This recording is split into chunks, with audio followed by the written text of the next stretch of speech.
Well, hello all you lovely people and welcome to another video of mine. In today's video, I'm going to be talking about Lords of the Fallen. Well, this recently got an update and now it's called Lords of the Fallen 2.0. I thought, let's try it out. I've got my Haltech Alpha eGPU, which I recently purchased, and I've been making a lot of videos with this connected to my Legion Go. So in the video today, I'm going to be showing you the performance of this particular game and what you can actually get in terms of gaming with something like an external eGPU with the Radeon RX 7600 MXT, because that's what is inside the Haltech Alpha eGPU, and you've got 8 GB of dedicated VRAM, and that's exactly what you see up here. So out of that 8 GB, we're not even touching 7 GB. We are utilizing close to 80%, and as far as the TDP of the GPU goes, it's 79 watts, and the TDP of the system itself is 20 watts. Now, I'm going to be showing you some of the settings that I'm running with, and we're going to see the performance of this game on the Legion Go. So with that said, let's get started, folks. I'm using 25.3.1 as my integrated GPU driver, but actually I'm using 25.3.2. Why? Because I'm using the RX 7600 MXT's driver. So the driver version for that is 25.3.2, but it's showing 25.3.1 here because the Legion Go comes with an integrated GPU, which is the 780M, and this is the driver for that. So I just want to quickly mention that, and I also want to show you some interesting stats here, that my primary GPU is now the RX 7600 MXT. That's what I've made my primary GPU, because this is obviously more powerful than my 780M graphics, which is the integrated graphics card with the Legion Go. So in most of the games, I now play with the RX 7600 MXT, which has 8 GB of dedicated VRAM, and that's what you will see with MSI's Afterburner on the top left corner of the screen when I start playing the game. So some of the settings that I have here is, in terms of gaming, I wanted to experiment. So I have enabled AFMF 2.1, and these are some of the settings. Most of these settings I've spoken about in my other videos which have focused on AFMF 2.1 without an eGPU.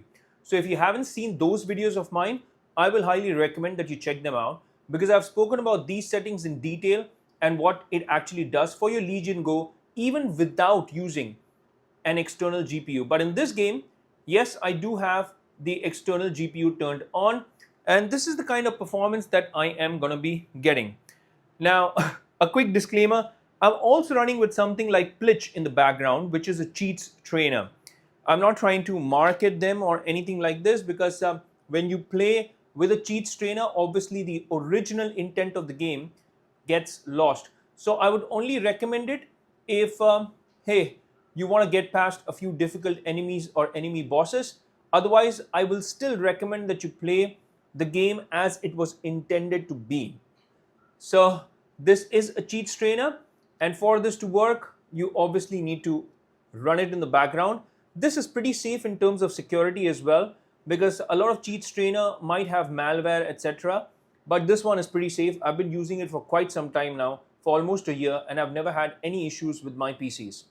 So this is a cheats trainer that I'm going to be running, and that's the only disclaimer that I want to put out. Now that I mentioned that, let's finally get into the gameplay and see the performance of this game.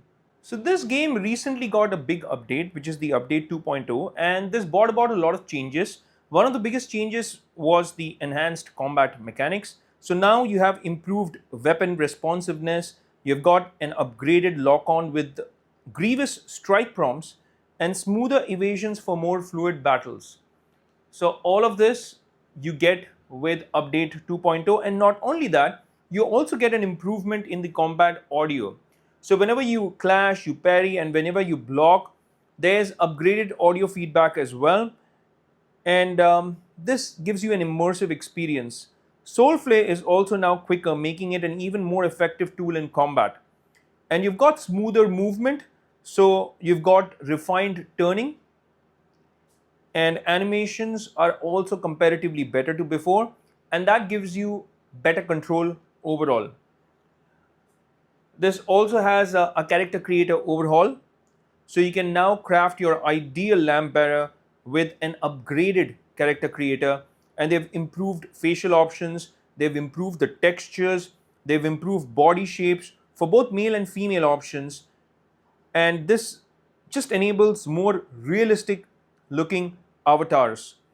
You've also got a dedicated jump button now, so you gain greater control across the chasms of Mondstadt with an all new dedicated jump button. So that's pretty cool, eh? So you can now jump anytime, anywhere, and without sprinting for more precise platforming. This is one of the biggest changes with the 2.0. Not only that, you also have a UI overhaul, and now you get to experience a more streamlined and more modernized UI for easier UI navigation. So these are some of the changes that you get with Lords of the Fallen 2.0, and that makes it one of those games that you should now try out on your Legion Go.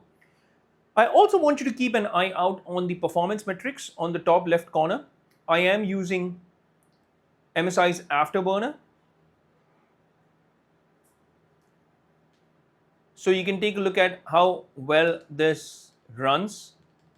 Overall, I've been getting over 40 FPS consistently, so FPS is not really an issue. It's been performing really well. And let me just increase the ISO in these dark areas, right? It helps when I increase the ISO of the screen. When we finally go into brighter areas, I will reduce the ISO again. So overall, this looks great, guys.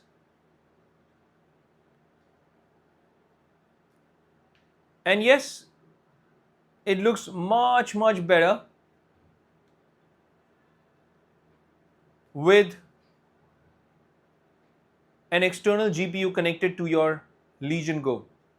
Because without an external GPU, the performance that I'm getting on this would not have been possible. Now, speaking of the performance that I'm getting, yes, there are dips. There is no doubt or denying that there are dips, but we can tweak that. So for that, I would want to get into the settings of the game, and unfortunately, I'll have to exit the game if I want to get into graphics settings. So this is one of those cons that you have in the user interface, even after the update. But to give you some perspective on the resolution that I'm playing with, please note that I'm actually playing with 1440p. I have turned VSync on. There is no capping on the FPS. If I put a capping on the FPS, I'd probably get a better or a smoother experience. Let me just try to put a 30 FPS cap. I'm not using AMD's FSR. I'm instead using XeSS, and let's go down to performance mode instead of quality. So let's play with this and see if this helps in any way possible. So because of that cap, we are now capped or locked down to 30 FPS. There's screen tearing that is happening on my screen right now, but let's try to correct that a bit. Let's remove the capping and instead take it up to 60 FPS. So let's limit it to 60 FPS instead of 30. So here you have it, guys. You can see the performance of this game now. At 1440p, it's giving me more than 40 FPS. Consistently, more or less, yeah, 40 FPS.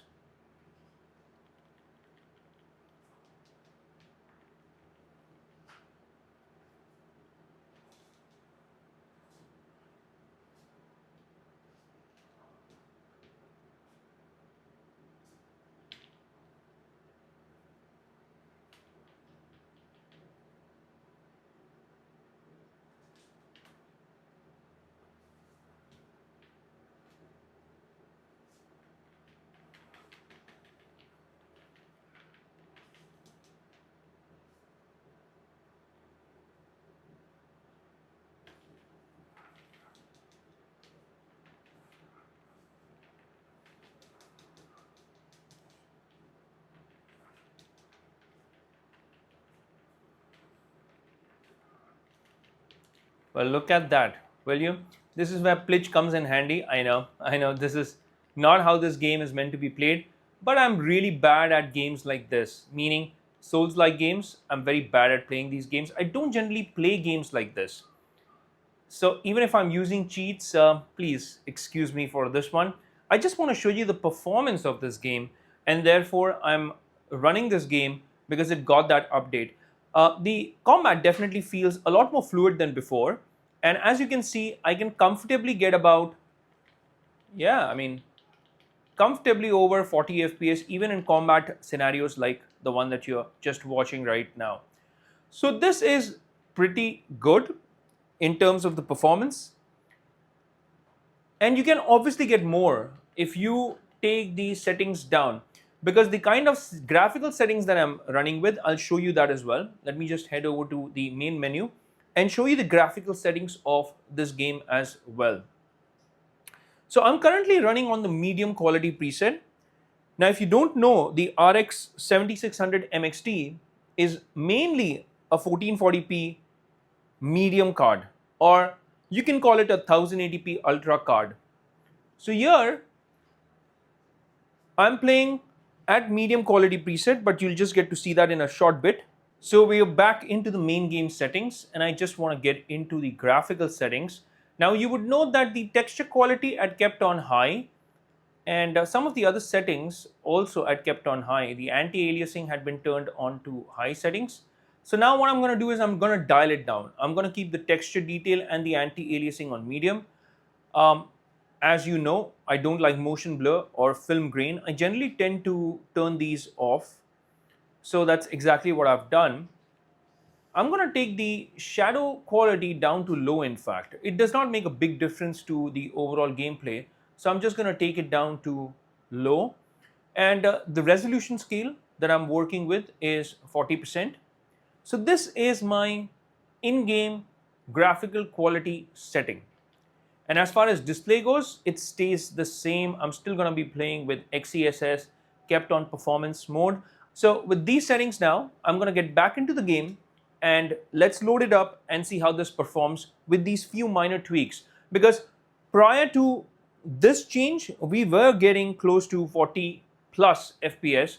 So now let's see whether there is an improvement in the FPS or not. The game still looks brilliant. The particle effects in the background, the camera will not be able to pick it up, but that actually looks pretty good from a distance of about 8 feet. And overall, the game looks mighty sharp even with these settings. So even with medium quality preset, this still looks brilliant. Overall, this game plays well, the character moves well, the character movements are pretty good. And overall, yes, there has been a slight improvement in the overall gameplay. So I am actually getting close to 50 to 60 FPS now. So that's one thing that has positively changed after making those slight changes. Let's try to move around a bit now again. See how this performs.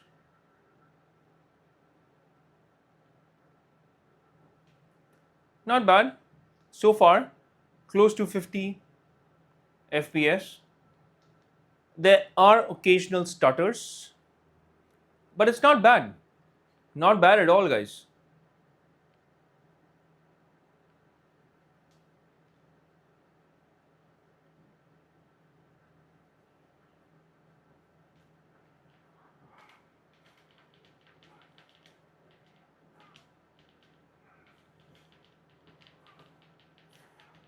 This is the advantage of playing with something like Twitch. So even during combat scenes, the gameplay is pretty solid still. Sorry, there was a pop-up message that had come in, so I just wanted to clear that off.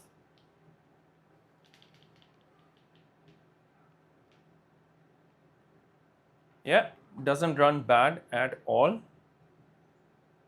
This is pretty solid performance so far, guys.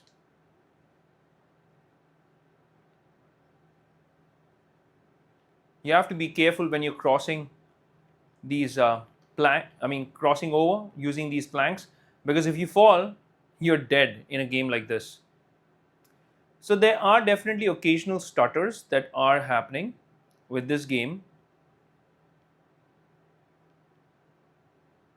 But overall, it seems to be running absolutely fine, guys. And that's the power of the RX 7600 MXT. With that, you now have the ability to play in 1440p in medium settings using a Legion Go. And that is what is so great about the Legion Go. I mean, it's a completely modular device, and you can use an eGPU with this. So in this case, I'm using the Haltech Alpha eGPU, but you can plug in any eGPU with this. Whether it's the 1X GPU, 1 or 2, GPD G1, there are many that you get now.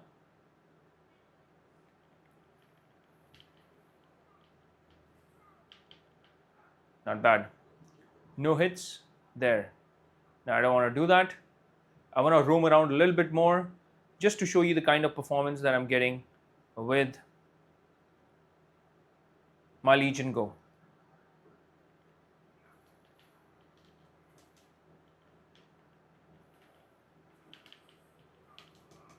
Ooh. I'm not even using a weapon, guys. Okay, so this is Lords of the Fallen 2.0, the improved version where you even now get to jump. Can I break this wall? Well, no, I cannot. Ooh. And this is performing gloriously on the Lenovo Legion Go with my Haltech Alpha eGPU. And you can get the same performance. If you want to know more about the Haltech Alpha eGPU, I've got a dedicated video on the unboxing and also an initial impressions of this. So you can check that out. I've got many more videos on the performance of the Haltech Alpha eGPU clubbed with my Legion Go. I made videos on Spider-Man, on Clair Obscur, what a game by the way. And you can check all of those videos out on my channel list. And speaking of videos, I do make videos like this. These are my Let's Play videos on the Legion Go. And you can check a lot of these performance related videos on my channel because I have plenty of them with and without an eGPU. And all you got to do to become a part of my community is hit that subscribe button. If you have liked this content, then you can also smash that like button and also that bell icon in case you want to get notified with all my latest videos. Now, apart from these type of Let's Play videos, I also have game reviews, gameplay videos, and unboxing and review of items or products related to gameplay or gaming rather. So if you want to become a part of my community, all you got to do is hit that subscribe button. That's it. And if you want to join as a member, there's an option of doing that as well for as low as $1. That $1 will not only help me fetch a cup of coffee every single month, but it will also help my channel grow. And I thank you in advance for supporting me financially as well, should you choose to. It's just an option. And even if you don't join as a member, there's always joining my channel as a viewer. And all you got to do for that is just hit that subscribe button. That's it. So again, folks, I will see you lovely folks in my next video, but it's a wrap for this one. And until that time, I'll say take care, stay safe, and may God bless you all.